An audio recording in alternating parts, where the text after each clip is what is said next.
Buenas tardes, buenas noches, dependiendo de en qué parte del mundo se encuentren. Y siéntanse más que bienvenidos a este segundo webinario de Sarcomunicándonos América Latina, que tengo el gusto de coliderar para Spain. En esta ocasión habíamos planteado como tema principal algo pues bastante espinoso y que creo que todos los que somos o hemos sido pacientes en algún momento nos lo hemos encontrado, ¿no? Que es dónde podemos contactar, cómo contactar con el especialista adecuado en sarcomas. Para esta ocasión, para plantear este tema, para hablar sobre este tema, primero como presentación, después con discusión, como hemos hecho la vez anterior. Así, lo explico para los que son nuevos ahora. Eh, Primero una presentación y luego habrá posibilidades de debatir con nuestras invitadas. Y nuestras invitadas son Bruna David de Brasil y Natalia Jiménez de Costa Rica. Les cuento un poquito sobre Bruna David, sobre Natalia Jiménez, y luego pasaré la palabra a Georgia Garofalo, que hará la presentación en portugués. Bruna David es médica oncóloga, jefa del Departamento de Sarcomas del Grupo Oncoclínicas e investigadora clínica del Instituto Nacional Brasileño del Cáncer. Es miembro de la Junta Directiva de CELNET, del consorcio CELNET, que tanto ha hecho en el proyecto latinoamericano, miembro de la Junta Directiva del Grupo Brasileño de Sarcoma y del Grupo Colaborador de Sarcoma Latinoamérica, y también miembro del Comité de Política Pública de ESMO. ESMO es la Sociedad Europea de Oncología Médica. Muy bienvenida a este evento. Natalia Jiménez también es médica oncóloga en el Hospital de San Vicente de Paúl, en Costa Rica. Es máster en sarcomas de tumores musculoesqueléticos, presidente de la Asociación Costarricense de Sarcomas y Tumores Musculoesqueléticos, la sociedad ACOSME, y miembro de la junta directiva también del consorcio CELNET. Muy bienvenida, Natalia, y paso la palabra a Georgia para que haga las presentaciones en portugués. La palabra es tuya, Georgia. Boa noite a todos, boa tarde para alguns. Muito feliz pela oportunidade de estar novamente nesse projeto tão forte e necessário.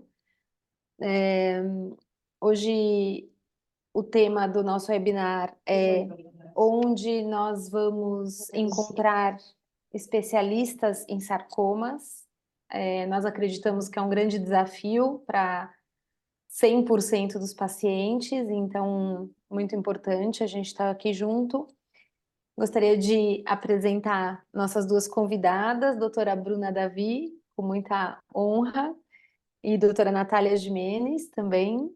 Doutora Bruna é oncologista, chefe do Departamento de Sarcomas do Grupo Oncoclínicas, pesquisadora clínica do Instituto Nacional Brasileiro do Câncer, membro do CEONET e do GBS, que é o Grupo Brasileiro de Sarcoma, membro do Comitê de Políticas Públicas da ESMO, que é a Sociedade Europeia de Oncologia.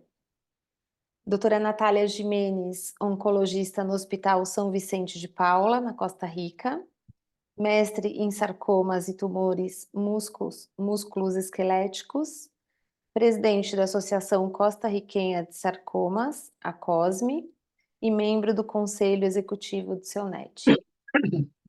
Bem-vindas. ¿Me permiten un pequeño inciso antes de pasar la palabra a Natalia? Una cosa que olvidé. He puesto en el chat dos enlaces para que puedan rellenar en algún momento. Es nada, es un pequeñísimo, brevísimo formulario para poder saber mejor qué temas interesan y tener también un poco idea de el calado que está teniendo este tipo de iniciativas. Para nosotros es muy importante para saber hacia dónde podemos avanzar. En cualquier caso, tampoco la idea es que lo rellenen ahora, si tienen tiempo, si quieren, sí. Si no, de todas maneras, se la van a enviar por correo electrónico. Pero bueno, que sepan que tienen los enlaces aquí en el chat accesibles. Perdón por el inciso, perdón por el paréntesis. Natalia, te paso la palabra. Bueno, listo. Muchísimas gracias de verdad por la invitación. Para mí este tipo de actividades son súper importantes, ¿verdad? El hecho de la comunicación entre pacientes, asociaciones y oncólogos bueno, o médicos que vemos este tipo de tumores es lo más importante para llevar a cabo un manejo como adecuado, como les voy a compartir. Les voy a compartir pantalla. Primero les voy a hablar yo una breve charla en español y luego seguirá la doctora Bruna con una charla la charla en portugués para los que nos están acompañando todos de América Latina.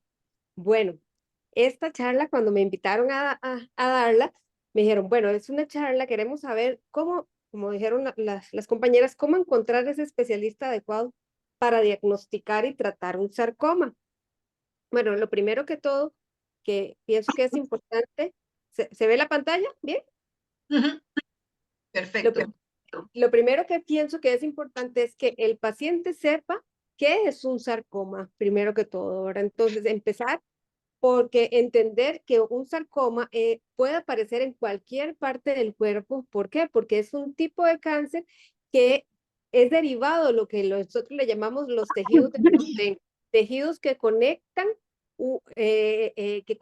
una cosa con otra, por ejemplo, como la grasa, el músculo, los cartílagos, el hueso, todo ese tipo de tejidos que en algún momento desarrollen un tumor se les llama sarcoma. Así, por ejemplo, un tumor de un vaso sanguíneo se le llama angiosarcoma. Un tumor del músculo esquelético se le llama rhabdomiosarcoma. Un tumor de la grasa, liposarcoma. Del hueso, osteosarcoma. Y es así entonces como se derivan y como tenemos que entender qué es esto, porque muchos pacientes lo primero que dicen es que ¿de dónde nace un sarcoma? ¿Qué es? ¿Verdad? Entonces, como le explico, puede estar en cualquier parte del cuerpo, dependiendo del tejido de sostén que se derive. A grandes rasgos, vamos a tener que la gran mayoría de sarcomas van a ser de lo que llamamos de tejido blando, que son, ¿verdad? Como casi el 80%, ¿verdad? Que es propiamente ese tejido, ¿verdad? Blando que nos va a venir a conectar órganos entre uno u otro.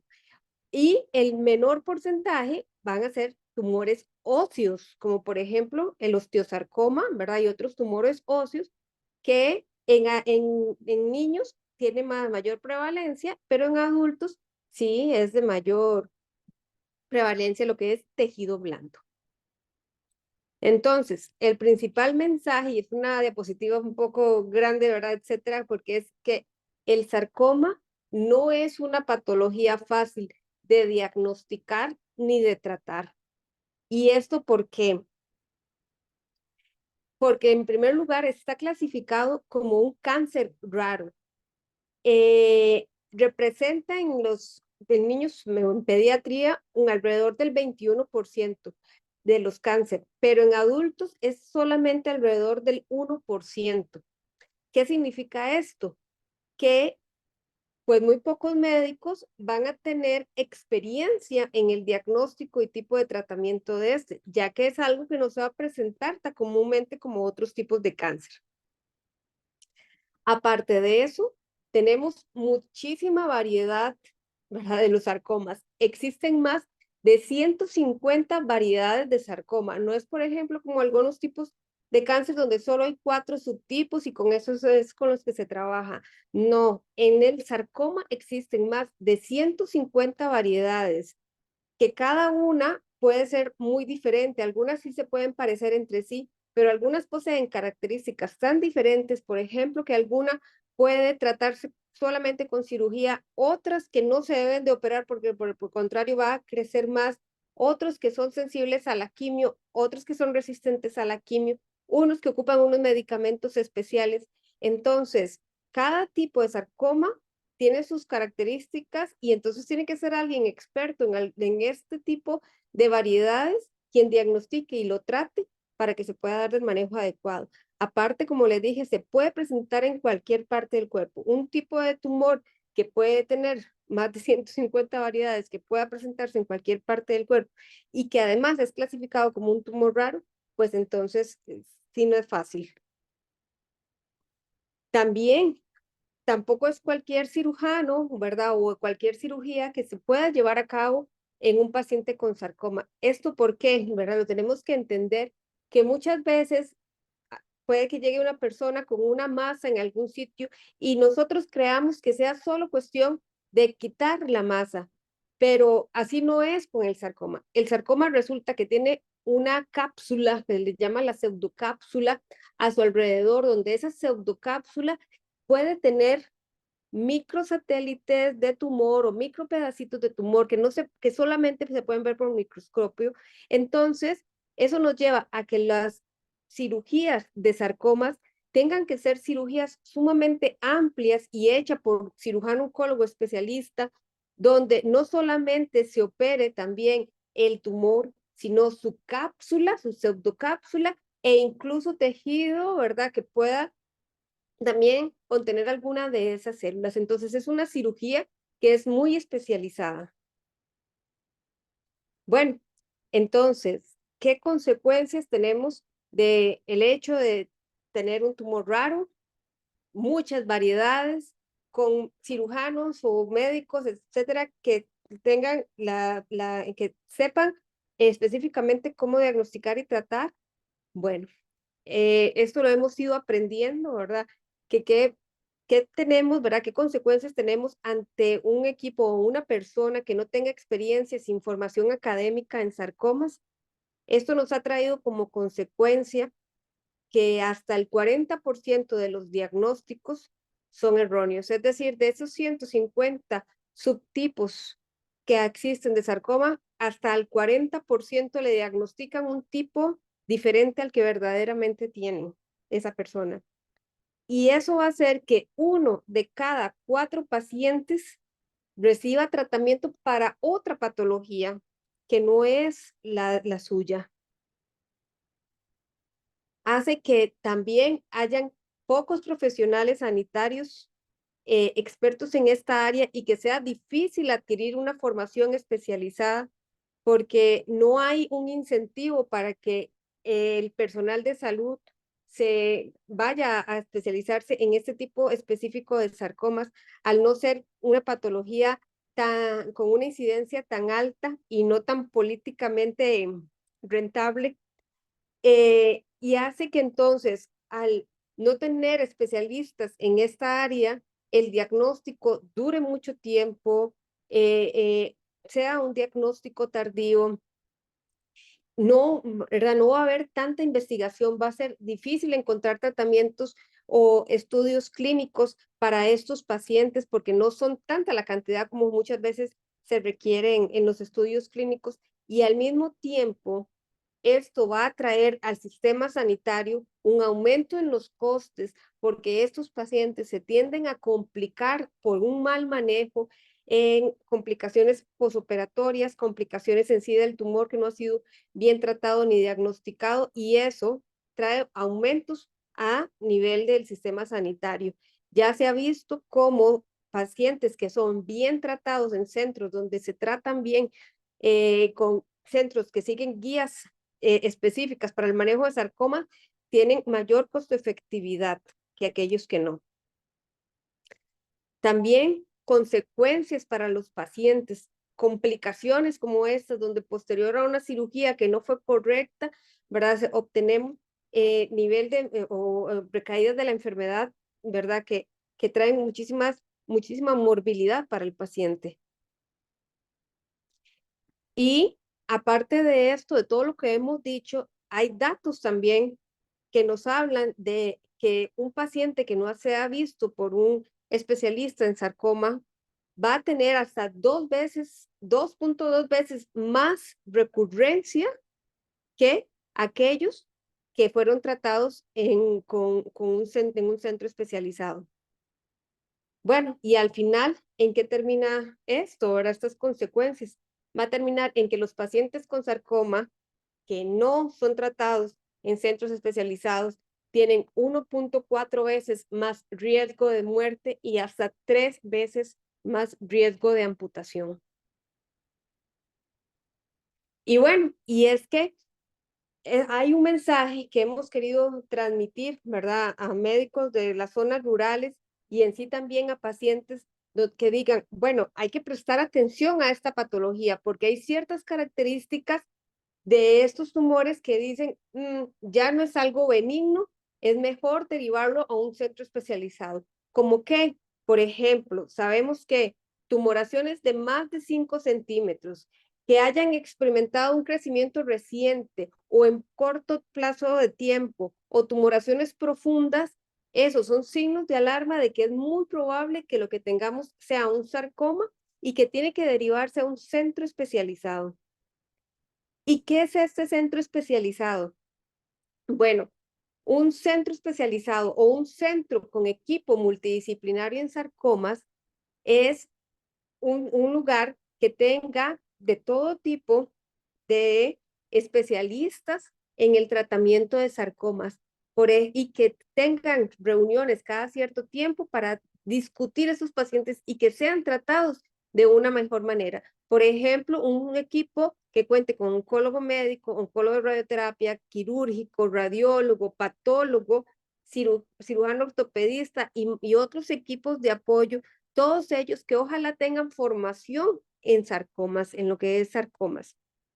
Y de esta forma es que todas esas tumoraciones con esos criterios de esos signos de alarma deberían derivarse o comentarse en algún centro con equipo multidisciplinario en sarcomas.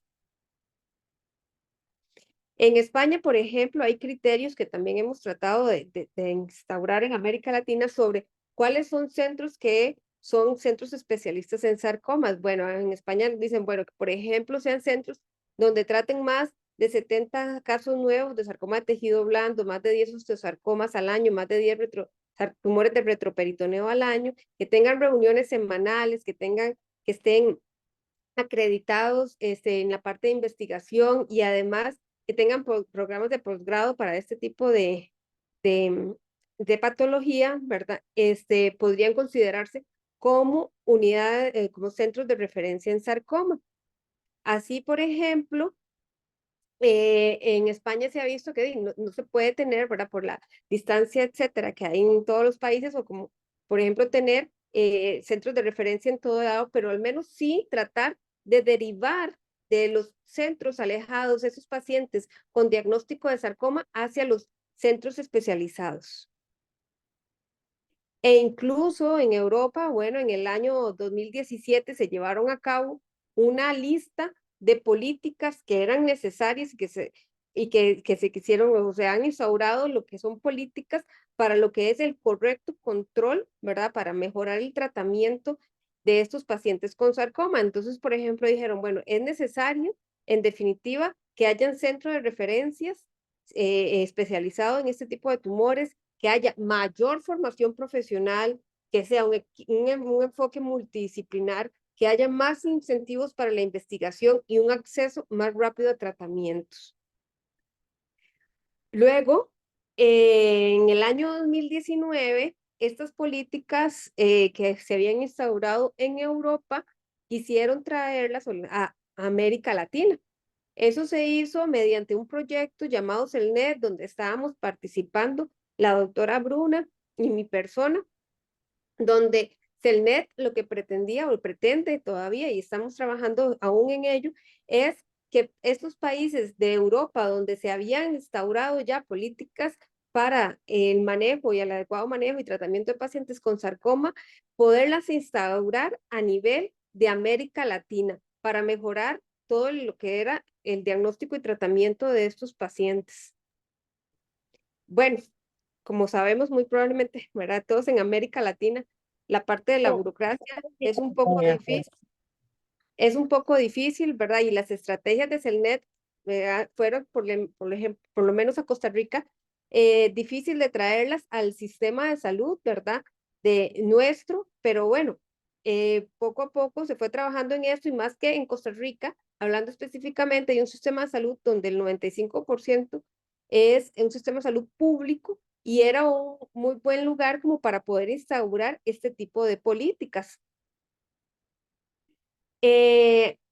Luchando, ¿verdad? Y tratando de poner estas políticas a nivel de nuestro sistema de salud, sí se logró que en el año 2022 se hiciera un convenio entre la Seguridad Social de Costa Rica y Celnet para poder instaurar propiamente estas políticas acá a nivel de la seguridad social. Así, por ejemplo, dentro de esas políticas se dijo, es necesario que que sepan los médicos de las regiones rurales alejadas, ¿verdad? Que generalmente están en los extremos acá del país, deriven a los pacientes, o al menos se comenten los pacientes con sarcoma a centros que tengan centros especialistas o que tengan unidad funcional de sarcomas. En nuestro país, por ejemplo, son 3 hospitales que están en el centro del país, que son hospitales nacionales, que tienen un comité funcional de sarcomas, que cuentan con médico oncólogo, ortopedista, patólogo, cirujano, de oncólogo radioterápico, e infraestructura necesaria para manejar un paciente de sarcoma. Entonces, lo que se ha pretendido es crear protocolos que ya están publicados, protocolos donde se diga, bueno, si un paciente tiene estas características que les hablé previamente o características de atención para pensar que es un paciente con sarcoma, lo ideal es que sea comentado o referido a alguno de estos centros donde actualmente se puede recibir el paciente para hacerle los estudios que se requieren, tomarle el diagnóstico y que esa biopsia sea vista por un patólogo experto en sarcoma. Esto lo hemos estado incentivando a nivel de nuestro país y creo que también es lo que tenemos que tratar de hacer que se hagan en otros países de América Latina, Centroamérica, ¿verdad? Donde podamos ir a visitar y dar charlas a lugares rurales o alejados de esos centros para decir, ok, esto es, ¿verdad? Lo que mayor beneficiaría a estos pacientes con sarcoma, el que sean derivados o comentados en estos centros que cuenten con su equipo o con su comité multidisciplinar de sarcoma. Bueno, también Celnet y, ¿verdad? Y nos hizo también acercarnos a muchos profesionales que vemos sarcoma, ¿verdad? Porque no solamente es el oncólogo médico, están los oncólogos quirúrgicos, los patólogos, tenemos patólogos expertos en sarcoma, etcétera, ¿verdad?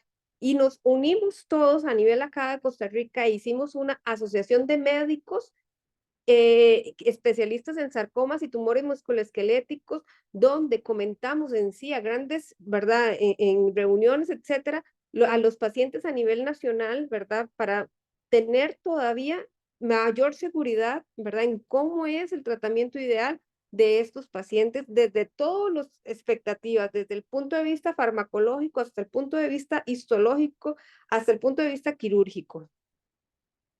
Bueno, y al final, entonces, ¿cómo encuentro yo ese especialista adecuado para diagnosticar y tratar mi sarcoma, ¿verdad? Por ejemplo. Lo ideal, ¿verdad? Es que por parte de una referencia médica, ¿verdad? O preguntarle a ese médico de cabecera que tiene, decir, ok, doctor o doctora, ya recibí una charla o tuve una charla donde se me dijeron signos de alarma para un sarcoma, los cuales tengo, etcétera, y quisiera ver cómo se hace para que se me refiera o se me comente en un equipo multidisciplinar en sarcomas, ¿verdad? Eso es lo principal, ¿verdad? Preguntar a su médico de cabecera, si no es el que está dentro de un equipo multidisciplinar en sarcomas, ¿cómo hacer para que sea referido o comentado en alguno de esos centros? Asimismo, también podemos buscar la ayuda de asociaciones médicas oncológicas en sarcomas, ver en nuestros países, en verdad, buscar si existe alguna de esas asociaciones médicas oncológicas, ¿verdad? Para que nos guíen en el proceso de diagnóstico terapéutico.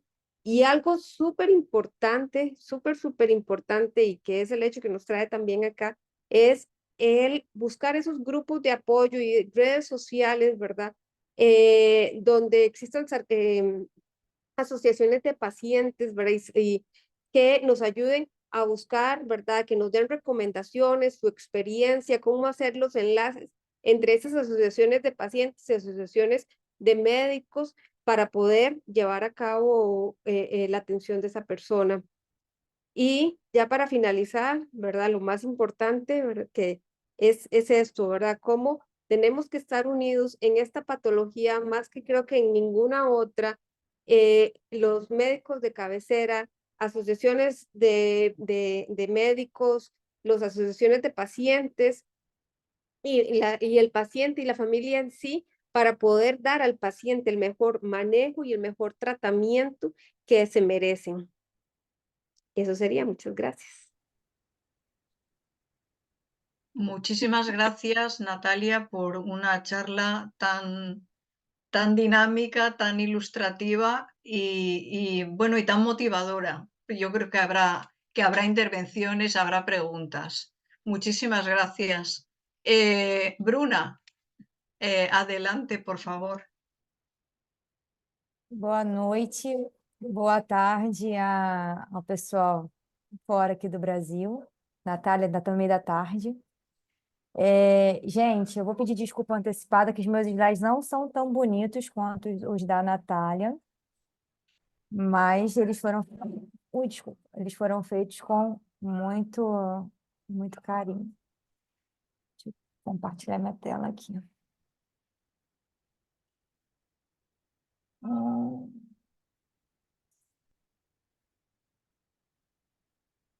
Vocês veem minha tela?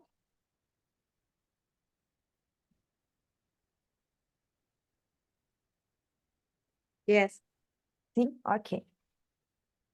Eu vou fazer uma fala um pouco, mais ou menos na cadência da fala da Natália, mas um pouco mais técnica, talvez. Enquanto ela estava falando, eu fiquei pensando se talvez meu foco não ficou muito técnico, mas acho que é legal que a gente consegue complementar. Eu vou falar um pouco da realidade dos sarcomas no Brasil e a importância de profissionais experientes. Então, fazendo aquela introdução sobre sarcoma, são cânceres raros, né? A definição de câncer raro são cânceres com uma taxa de incidência menor que 6 por 6 mil pessoas ao ano, e esses são dados europeus. E se vocês forem procurar isso em outras bibliografias, talvez esse número varie um pouco, mas sempre gira em torno disso, tá? Dos sarcomas especificamente, a incidência anual é em torno de 5,6 por 100 mil. Eles abrangem mais de 100 subtipos e podem acometer qualquer parte do corpo, que daí já dá para perceber a heterogeneidade, né, desses subtipos, né? Você tem um câncer crescendo, diferentes cânceres crescendo em diferentes partes do corpo, não é possível que a gente queira tratar tudo da mesma maneira, né? Então, a dificuldade já começa daí. Eles acometem todas as faixas etárias, desde bebezinho até pessoas mais velhas, mas tem os picos de incidência tanto na infância quanto na idade mais avançada. A maior parte deles é esporádico, mas tem em torno de 10 a 15% associados às síndromes genéticas, especialmente uma síndrome chamada síndrome de Li-Fraumeni. A sobrevida em 5 anos gira em torno de 47% para câncer raro e 65% para câncer comum, né? Então, só nessa avaliação a gente já entende como câncer raro não é que seja mais agressivo ou pior, mas talvez seja pior tratado, né? Então, é para isso que a gente vai olhar aqui hoje.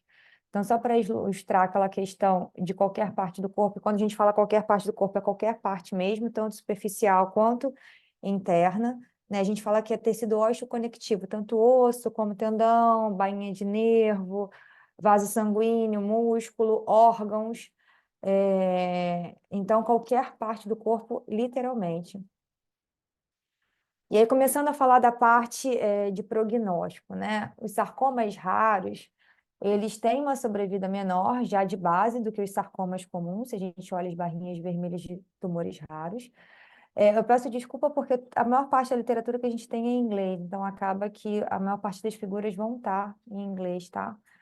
E a idade também é um fator prognóstico, a gente vê que pacientes mais idosos acabam morrendo mais, mas sempre tumores raros têm uma taxa de mortalidade maior do que para tumores comuns, né? E aí, quando a gente fala de sarcoma, esse primeiro gráfico aqui mostra alguns subtipos de sarcoma e como essa sobrevivência pode variar dentre os subtipos. Então, aquilo que eu estava falando, óbvio que a gente tem subtipo menos agressivo e mais agressivo, e isso também vai determinar o quanto esse paciente vive mais ou menos. Mas, obviamente, o como a gente trata e o que a gente tem de arsenal para tratamento faz toda a diferença. Tá? E esse outro gráfico aqui é um gráfico de análise europeia, mas mostra para a gente que diferentes regiões têm diferentes taxas de sobrevida, tá? Então, áreas mais pobres, elas, obviamente, vão ter taxas maiores de mortalidade por conta de dificuldade de acesso a tratamento. E aí, quais são os principais fatores que determinam essa pior experiência do paciente com câncer raro, né? A dificuldade ou demora no procedimento diagnóstico, o acesso limitado aos centros com experiência em câncer raro, porque na maior parte das vezes esses centros nem existem, né? Não há registro para a gente acompanhar o percurso e entender onde a gente tem fraquezas para tentar melhorar, e, obviamente, financiamento adequado tanto para pesquisa quanto para a organização de navegação desses pacientes. Só para dar um exemplo para vocês, isso aqui é um print do site da IARC. A IARC é a Agência Internacional para Pesquisa em Câncer, vinculada à Organização Mundial de Saúde. Não existe registro para sarcoma, mundialmente falando, tá? Então, a gente está em câncer não especificados. E aí, falando da navegação dos pacientes, quem tem sarcoma ou quem teve alguma pessoa próxima com sarcoma, talvez se identifique aqui, infelizmente, né? Desde o primeiro sinoma até o tratamento, na maior parte dos casos, é uma via crucis, né? Desde o primeiro sintoma, às vezes meses, para passar numa primeira visita médica adequada, se tiver a sorte de ser adequada. O diagnóstico, às vezes, pode demorar também, porque ninguém se atinou em fazer uma biópsia, ou porque veio o diagnóstico errado, ou porque o patologista teve dificuldade de dar o diagnóstico. E, no final das contas, o tratamento também pode ser errado. A gente vê isso acontecer, infelizmente, muito na prática. Se a gente tem profissional inexperiente, como é que eu vou esperar que esses médicos eles virem especialistas se eles não veem a doença na prática, né? Se a gente não tem centro de referência, se a gente não tem concentração de tratamento desses pacientes.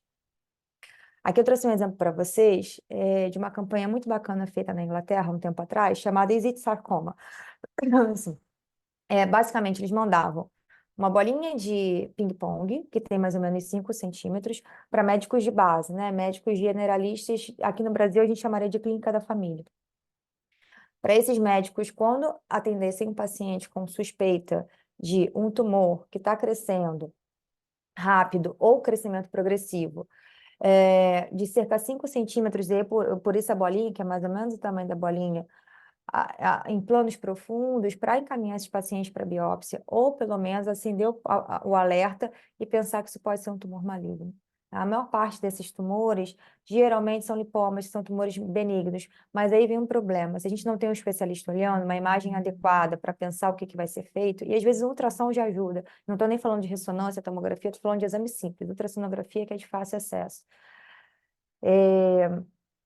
Para a gente suspeitar nesse primeiro momento, né? Então, por isso a educação desses médicos não fora da oncologia é tão importante, porque geralmente são esses médicos que recebem no primeiro momento os pacientes, tá? E aí alertar para uma possibilidade de biópsia, porque um outro gargalo do sarcoma é a cirurgia inadequada, né? Antes de falar da cirurgia, vou falar da questão evolutiva. A gente sabe que tamanho importa para sarcoma. Então, quanto maior o tamanho do tumor, pior o prognóstico e maior o risco de metástase, tá?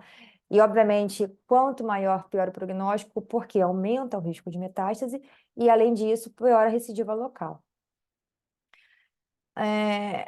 Existe um termo em medicina chamado UPSI procedure, quer dizer, o procedimento UPSI. O médico vai lá na expectativa de ajudar, às vezes, por exemplo, no sistema público, a gente fica naquele afã de tentar acelerar as coisas, porque talvez o paciente não consiga um referenciamento, e aí faz uma cirurgia inadvertida e, ups, era um tumor maligno, né? E aí aquilo acarreta em margens inadequadas, né? A Natália mostrou uma figura bem legal de como a gente precisa fazer uma cirurgia complexa para o sarcoma, e essa discussão tem que envolver cirurgião, tem que envolver radioterapeuta, tem que envolver, às vezes, oncologista, porque, às vezes, a quimioterapia ajuda a melhorar essa cirurgia. Isso envolve uma reoperação. Essa reoperação pode aumentar a morbidade, piorar o prognóstico desse paciente e também a qualidade de vida. E, às vezes, essa reoperação não é possível. E, obviamente, isso aumenta custo, né? Custo porque você vai submeter o paciente ao segundo procedimento. E aí, falando de política pública mesmo, isso onera o sistema, né? E o custo para aquela família que, às vezes, precisa daquela pessoa que é um provedor, né? Então, são muitas nuances que a gente precisa pensar, não só na doença em si, mas todo o microambiente que envolve aquela situação. E aí, falando de patologia, né? Por que que é tão importante? A gente já falou do primeiro momento, que é quando o paciente chega com tumor, foi mal operado. Segundo momento, aquele tumor vai para um laboratório de patologista para ser visto por um patologista e ter um diagnóstico. E a partir daquele diagnóstico decide-se o que vai ser feito. Inicialmente, o ideal seria que a gente fizesse uma biópsia, que é tirar um pedacinho do tumor, o patologista vai dizer para a gente o que é, e a partir daquele diagnóstico a gente decide o que vai ser feito. Não o contrário, a gente já tirou o tumor e agora o que a gente faz com essa informação, né? 40% dos diagnósticos, até 40% dos diagnósticos podem ser errados, tá? E aí eu tô falando errado no sentido de mudar de patologia benigna para doença maligna, mudar de maligna para benigna. Eu já vi isso acontecer algumas vezes. Paciente que chega para mim com diagnóstico, o médico me manda fazer quimioterapia. Falei, mas está esquisito, vamos rever esse laudo. E aí, quando o patologista experiente olha, era um tumor benigno, e o paciente estava encaminhado para fazer quimioterapia, né, com todos os percalços que o tratamento quimioterápico tem. E, obviamente, num cenário de recurso limitado, como é o nosso, e aí estou falando inclusive do cenário privado, talvez o patologista precise de ferramentas que ele só vai dispor se ele tiver experiência, né, para melhorar a acurácia diagnóstica e também para poupar recurso, né? E hoje a gente tem tratamentos medicamentosos específicos para algumas alterações moleculares que é o patologista que diz se o tumor tem ou não tem. Então, toda essa cadeia estando bem amarradinha, no final das contas, a gente consegue ter acurácia até para fazer um pedido de tratamento medicamentoso, se for o fato. A adesão à guideline, ela melhora a otimização dos gastos, né, por motivos óbvios.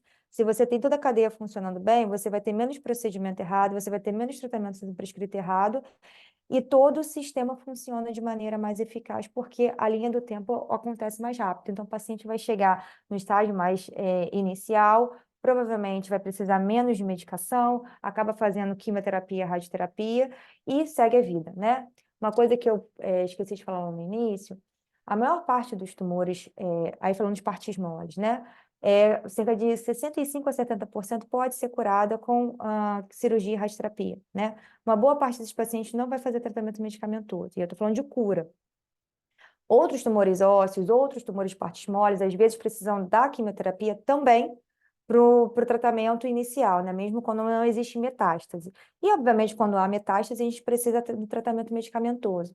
Mas o importante é que, quanto mais precoce esse paciente chega, talvez a doença esteja mais inicial e a gente consiga minimizar o tanto de etapas de tratamento que vão ser feitas.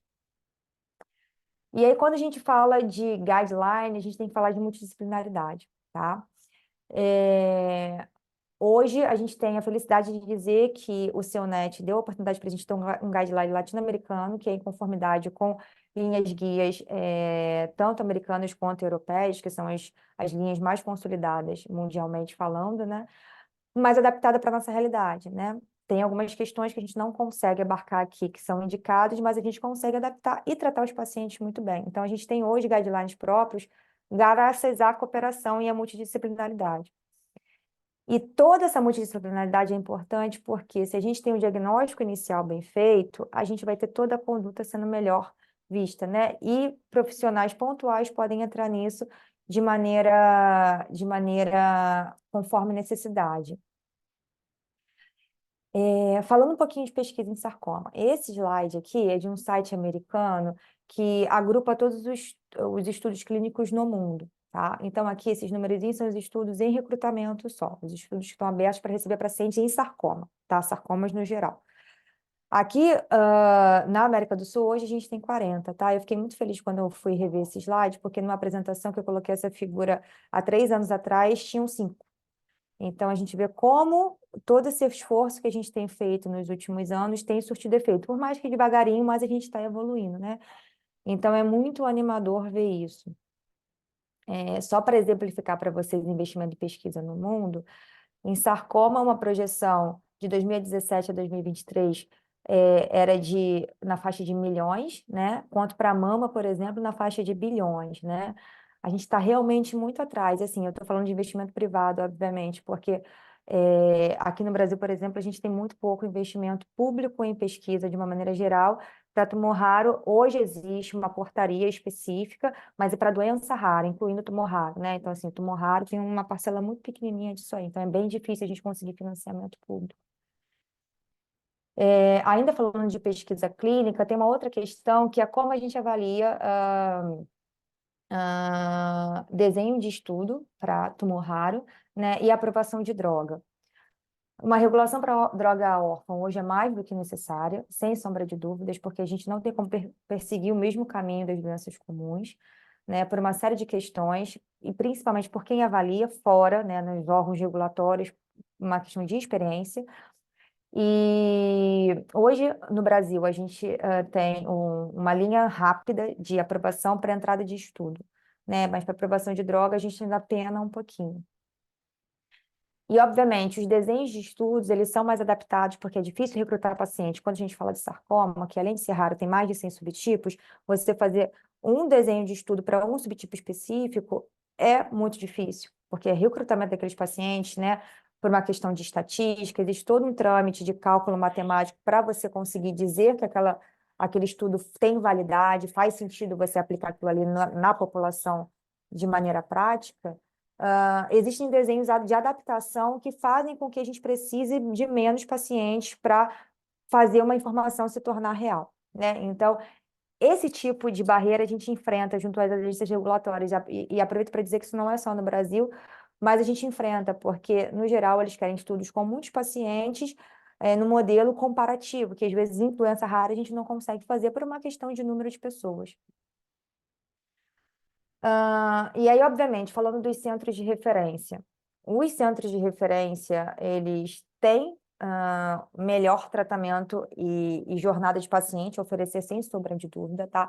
Aqui só para mostrar para vocês como essa sobrevida muda em casos tratados em centros de referência, tá? Isso aqui é uma análise que a gente fez no Brasil sobre o caminho dos pacientes de sarcoma. E aí é muito triste a gente chegar à conclusão que, obviamente, a maior parte dos CACONs, né, que é como a gente chama no Brasil, centros especializados em oncologias, eles estão concentrados no Sudeste, né? Essa é uma informação óbvia onde está Rio e São Paulo. Mas quando a gente olha a nível nacional, não há diferença de jornada de paciente, seja num CACON, ou seja num centro que é um hospital geral e tem um serviço de oncologia, ou um hospital que nem um serviço de oncologia formal tem. Então, esses pacientes, igualmente, mais de 40% demoram mais que 2 meses para começar o tratamento após diagnóstico, tá? E aí eu não estou nem contando quanto tempo esse paciente demorou para ser diagnosticado. Então, assim, é muito aquela linha do tempo que eu coloquei lá atrás, é muito importante a gente pensar como é importante a gente tentar mapear bem essa jornada e achar onde tem detalhes que precisam ser ajustados para esse paciente chegar mais rápido no tratamento, né? Porque lembra que tamanho é igual a pior prognóstico. Então, se eu tenho um paciente que está 6, 7 meses, 1 ano, esperando para fazer uma biópsia ou esperando depois da biópsia para fazer o diagnóstico, de repente, para fazer o tratamento, de repente, quando ele chega para o tratamento, ele já está metastático e ele lá atrás tinha um tumor pequenininho, né? Então, é muito importante a gente olhar para esse lado da estrada também. Especificamente Brasil, a gente também não tem, como na maior parte do mundo, registro para sarcoma. O INCA, ele libera a estimativa de câncer e sarcoma entra aqui em outras localizações, tá? Então, é um registro geral. Importante dizer que no Brasil também não existe registro populacional, a gente usa os dados de registro hospitalar, que são dados bem difíceis de analisar, porque às vezes eles se repetem, variam de hospital para hospital a forma como esses dados são coletados, então é difícil a gente mapear, porque a gente não tem registro, né? Então, para falar em mapeamento, a gente tem que falar em registro também, que é uma coisa que no Brasil, para nenhum câncer existe registro populacional. Existem registros populacionais em cidades ou estados, mas a nível nacional a gente não tem. Só falando um pouco de política pública do ponto de vista de plano, América Latina, isso aqui foi uma análise que o Grupo Latino-Americano de Sarcoma avaliou e mandou para o Congresso de Doença Rara da ESMO esse ano. Então, são dados fresquinhos. A gente pode olhar aqui. Plano Nacional de Controle de Câncer, poucos países têm, o Brasil é super novo, né? Vai talvez entrar em vigor ainda esse ano, mas ele foi decretado no ano passado. E o único país que tem algum plano que incluía sarcoma é a Argentina, tá? O do Brasil exclui câncer, o plano desculpa, de doença rara. O do Brasil exclui câncer, tá? Então, o plano para pesquisa inclui câncer, mas o plano nacional de doença rara não inclui câncer, tá? Doença rara benigna. Doença degenerativa, doenças genéticas, essas doenças diferentes de câncer, tá? E para sarcoma, o único país que tem alguma menção no seu projeto especificamente é a Argentina, tá? E o mesmo vale para droga, tá? A aprovação, FDA e EMA são as agências americana e europeia. Se a gente olha quantas drogas foram aprovadas no intervalo de 15 anos, a gente espera, isso aqui é esperado que a gente tenha um gap, até por uma questão de valores, né? O nosso orçamento é mais baixo do que Europa e Estados Unidos. Porém, o que eu quero que vocês prestem atenção é o seguinte, aqui, estudo fase 3 é aquele estudo que eu estava dizendo para vocês, que são os estudos que fazem comparação com muitos pacientes, né? A gente, na América Latina, mais de 60% das drogas, elas são aprovadas em base nesses estudos, né? Quando a gente olha para os outros, Europa e Estados Unidos, 30%. Não, eu quero abrir um parênteses aqui, não quero dizer que todas as aprovações feitas em estudos com menos pessoas, elas deveriam ser consideradas, né? Tem muito estudo com desenhos muito difíceis de serem avaliados, sim. É muito importante a gente tomar cuidado com isso. Mas é só para a gente levantar o pontinho de interrogação de como talvez a gente esteja sendo conservador para a doença rara, tá? E esperado, por uma questão de burocracia, o Brasil é um país muito burocrático do ponto de vista de aprovação. Um intervalo de 3 anos entre uma aprovação nos Estados Unidos e uma aprovação para nós aqui, América Latina de uma maneira geral, e 2 anos e meio da Europa para a gente, né? Então, assim, tem um intervalo muito longo de uma aprovação, né, em países que têm um investimento maior em pesquisa do que a gente, que acaba recebendo muito esses dados. O seu NET, né? O seu NET é um filho, Natália, a gente começou a trabalhar no seu NET desde 2019, inicinho. Era um consórcio financiado por um fundo da União Europeia, chamado Horizon em 2020, né? E aí, foi um grande acordo de cooperação entre, inicialmente, Espanha, França e Itália, e 5 países da América Latina. Hoje a gente tem 15, incluindo Estados Unidos e Suíça, que foi o outro país europeu que entrou. A ideia era melhorar o tratamento, prognóstico e linha de cuidado do paciente de sarcoma em uma forma de modelo colaborativo e também fomentar a pesquisa clínica, né? Fazendo biobanco, tendo discussão de caso. É um projeto que tomou uma proporção gigantesca, mas tem suas dificuldades, né?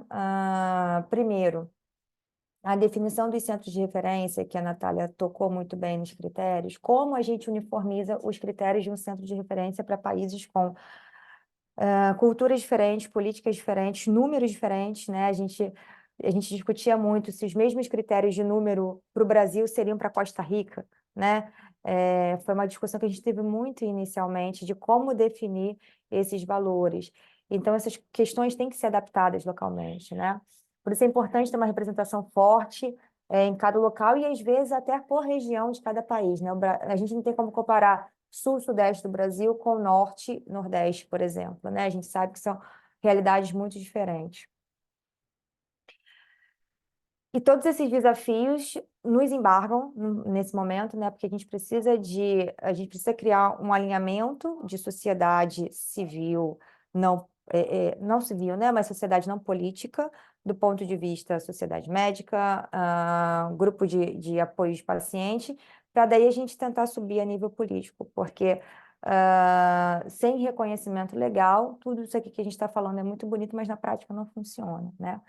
Hoje, no Rio de Janeiro, por exemplo, eu não consigo referenciar um paciente com sarcoma como eu conseguia quando eu era residente, referenciar para o INCA, que tem um serviço, que é o Instituto Nacional de Câncer, que tem um serviço especializado, porque a rede de referenciamento hoje entende que todo CID de câncer é igual, né? Então, assim, a gente evoluiu, por exemplo, no Rio de Janeiro nesse quesito.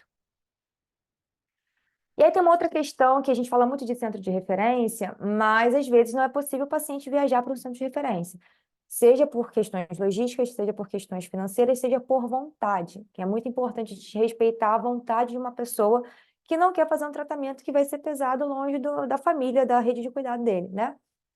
Existe um sistema chamado de Hub Spoke. Hub é o centro principal, que tem todo o equipamento, todos os profissionais espertos, e os Spokes são os centros mais periféricos, com tecnologia mais simples, mas que podem abarcar a maior parte do percurso daquele paciente, né? Então, o que a gente tenta discutir?